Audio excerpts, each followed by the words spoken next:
You ever have one of those moments where the whole room goes quiet, even though no one else seems to notice? Like your ears are still hearing people laugh and talk and clink glasses, but your brain just kinda stops?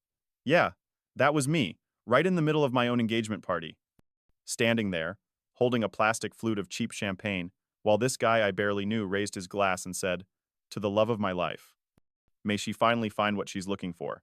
And he was looking right at her. My fiancée. Her eyes didn't move. Her smile didn't change. But her fingers? They twitched. Just once.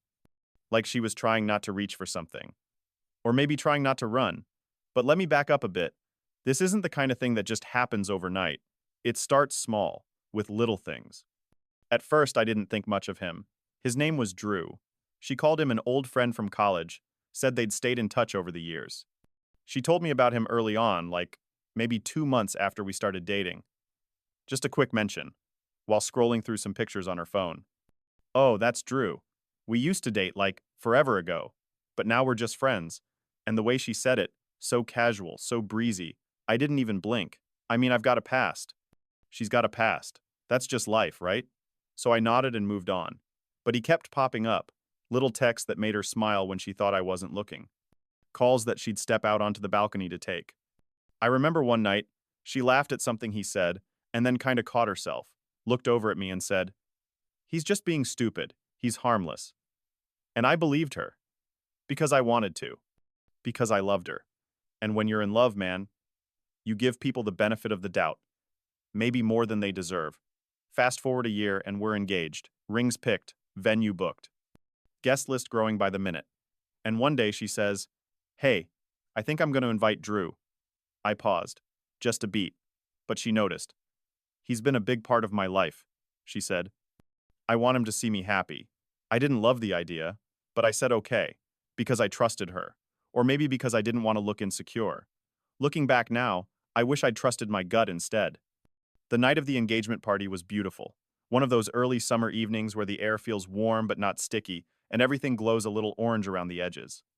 We had it at her sister's backyard string lights, folding chairs, music from a Bluetooth speaker, people we loved hugging us like they really meant it.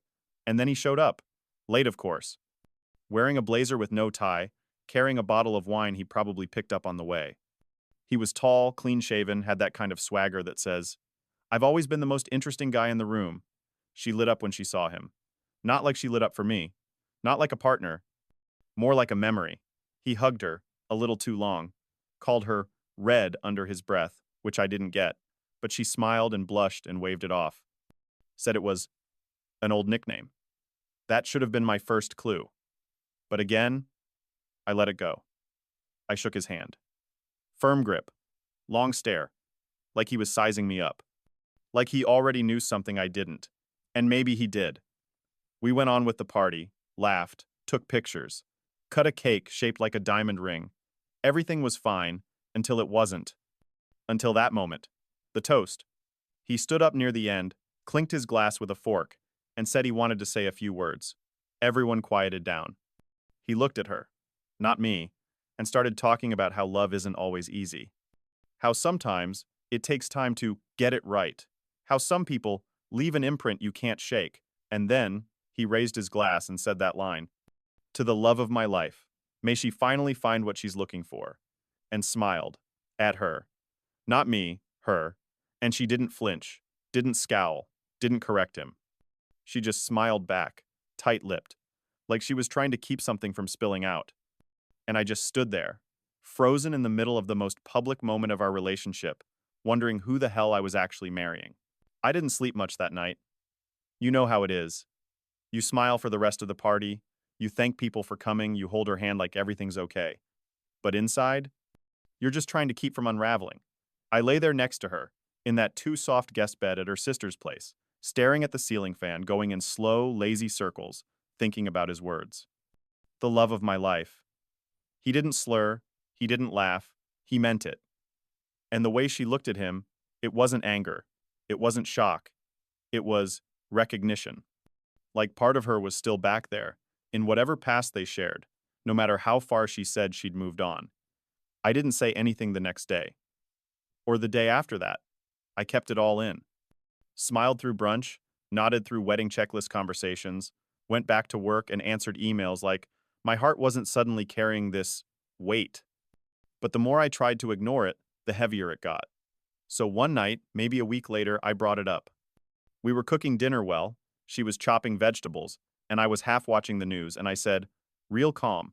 So, that was some toast Drew gave. She paused, just for a second, then said, yeah, I guess he got a little emotional. I nodded, waited. She didn't say more. So I asked, you two ever really stop talking? She looked up. What do you mean? I said, I mean you called him your ex, then said he's just a friend, but that didn't feel like a just a friend kind of toast. She put the knife down, exhaled, said, I told you we dated in college. It didn't work out. We stayed friends. That's it. And maybe I could have accepted that if she didn't say it so fast, so rehearsed. I asked, has anything ever happened between you two since we've been together? And that's when her voice cracked. Not a full crack, but enough. She said, no, I mean nothing physical. And right there, right in that tiny moment of hesitation, the ground shifted. I didn't say a word. I just looked at her. She looked down. And I knew. Maybe there wasn't a hotel room. Maybe there weren't late-night hookups. But there was something. Some part of her heart that still wasn't mine. And that broke me a little. Because I'd given her all of mine. Truth is, I started watching after that. Not in a creepy way, just noticing things. When her phone buzzed and she smiled but didn't open the message. When she'd go out for a walk and leave her phone behind. When she started putting a lock screen on a phone that never had one.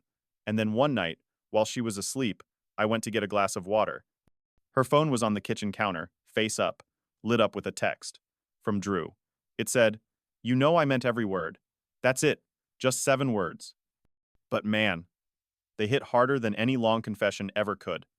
I stood there for a while, looking at that screen, wondering how I ended up here. Engaged to someone who said all the right things to me, but still had someone else echoing in her mind. I didn't confront her. Not right away. I needed time to think. Time to figure out what I was actually feeling. Was I mad? Yeah. Hurt? For sure. But more than anything, I felt stupid. Like I'd been walking around building this future in my head, one conversation at a time, while she was keeping one foot planted in the past. I took a couple days off work. Told her I needed to clear my head before the wedding planning got too crazy. Drove up to this little cabin my buddy owns by the lake. No television. No signal. Just silence. And in that silence, I realized something. I'd been so busy trying to hold on to something that looked like love, I hadn't stopped to ask myself if I still felt safe in it, or respected, or even wanted. I mean, she said yes when I proposed. She said she loved me. She made dinner, kissed me goodnight, held my hand in public. But love without honesty? That's just comfort dressed up in a lie. On the 3rd morning, I got a call. It was her. I let it ring. She left a voicemail, said she missed me, asked when I was coming home. Said we had details to finalize. I didn't call back right away. I sat on the porch, watching the fog roll off the water, listening to birds squabble over seeds. And I made a choice. Not to scream. Not to accuse. Just to be honest. I packed up, drove back into town, and walked into our apartment like I wasn't carrying a storm in my chest. She was in the kitchen, sipping tea, wearing my old hoodie. She smiled like nothing was wrong. I said, we need to talk, and she knew. She didn't say anything at first. Just stood there, mug halfway to her lips, eyes searching mine like she was trying to figure out how much I knew. I said it real calm. I saw the message from Drew. Her face didn't change right away, but her hands tightened around the mug. I kept going. And I've been thinking about the toast, about how you looked at him, about how he looked at you. She opened her mouth like she was about to speak, then closed it, then tried again. It wasn't physical, she said. I swear to you, nothing happened. I nodded. Yeah, you said that before. She took a step toward me. But you have to believe me. It was just confusing. He's part of my past. That doesn't mean I want him back. I looked at her, really looked at her, and said, but part of you never let him go, did you? And she didn't answer. She just blinked, slow, like maybe she was trying not to cry, or maybe just didn't have anything left to say. I sat down on the edge of the couch, elbows on my knees, and said, you know, I used to think love was about getting over the past, about finding someone who makes you forget the people who hurt you. But now, I think it's more about being brave enough to stop looking back. She stayed standing, still holding that mug like it might keep her upright. I said, "When I asked you to marry me, I wasn't just asking for a future. I was asking for all of you. Even the broken parts, even the messy stuff. And you said yes. But you never let go of him." Her lip trembled, just slightly. She whispered, "I didn't know how." I nodded. "That's the part that hurts the most. Not that you had feelings, not even that you kept talking to him, but that you couldn't be honest with me." The room was quiet for a long while after that. Just the sound of the fridge humming, the soft buzz of a neighbor's lawnmower starting up outside. Then she asked the question I knew was coming. "So what now?" I stood up, walked to the bookshelf, and pulled down a folder I'd tucked away a few days before. Inside was the check I'd written to the venue, the catering deposit, the receipt for the rings. I handed it to her, said, "You'll find all the vendor info in there. You can cancel what you need to, keep what you've paid for." Her eyes widened. "Wait, you're calling it off?" I said, "Number you are." She stepped back. "But I didn't ask." I cut in gently. "You didn't have to. The moment you let him raise a glass to the love of his life in front of our friends and family, and didn't shut it down, that told me everything." She didn't fight it, didn't yell, didn't beg. Maybe she knew. Maybe she was just tired, too. She sat down on the arm of the couch, folded the folder against her chest, and said, "I never meant to hurt you." I gave her a sad little smile. That's the thing about pain. It doesn't care what you meant. I packed a bag that night, took only what I needed, left the rest, told her she could stay in the apartment as long as she wanted. And when I walked out the door, I didn't slam it, didn't look back. I just breathed, like I hadn't in months, like I'd finally stepped out of someone else's story and back into my own. A couple weeks later, I heard from one of her friends that the wedding was officially canceled. She told people it was mutual. That timing just wasn't right. I didn't correct her. Didn't post some dramatic story or text our guests. I just went quiet. Let the silence say what it needed to say. Funny thing is, Drew reached out. Yeah. Sent me a message on Facebook of all places. Said he was sorry, that he didn't mean to cause damage, that he was just caught up in the moment. I read the message, then deleted it. No response. Not because I was mad, but because what was left to say? Sometimes people show you who they are, not with what they say, but what they let happen. And once you see it, you can't unsee it. Now, I'm not going to lie and say I moved on right away. There were days I missed her, mornings I reached for her out of habit, nights I scrolled through old pictures like they could give me answers. But with time and space, I realized the person I missed most wasn't even real. It was the version of her I thought she was, the one I built in my head. And once I let go of that, I started to heal. These days I'm good. I really am. I wake up early, take long walks, call my mom more. I spend weekends with friends who actually show up when it matters.